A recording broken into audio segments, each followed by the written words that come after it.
I would hope that you would consider all the good that he's been able to accomplish and allow him the opportunity to continue doing what's right, what's good, what's healthy. I mean, you can just look at him. He's living a healthy life. Well, it's true. Yes. All right. Anything from the states?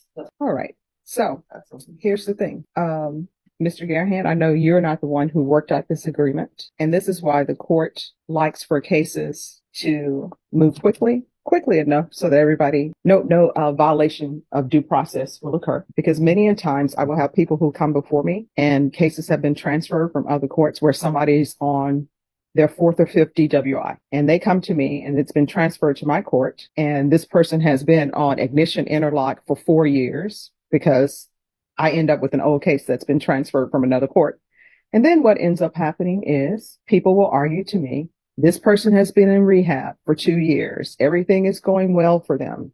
Isn't punishment about rehabilitation? And that's true. Punishment is about rehabilitation, but it's also about punishment. He was placed on probation by this court in another case, 2022 CR 11790.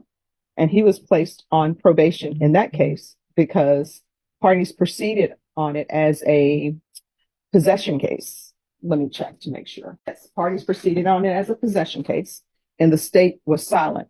And while these other 2 cases were pending, that's when the plea was entered into. The court did not receive information about these 2 cases because I'm assuming, and anybody can correct me if I'm wrong, labs were not in, so no one knew what the drugs would be positive for. And no information was presented to the court in the sentencing for the 2022 CR 11790 case, the weight of these drugs, what these drugs were for, because again, nobody had information on that and the laboratory reports were not in. So hopefully more money will be spent in improving how long it takes for drug testing to come back, so we won't have a situation that we have now.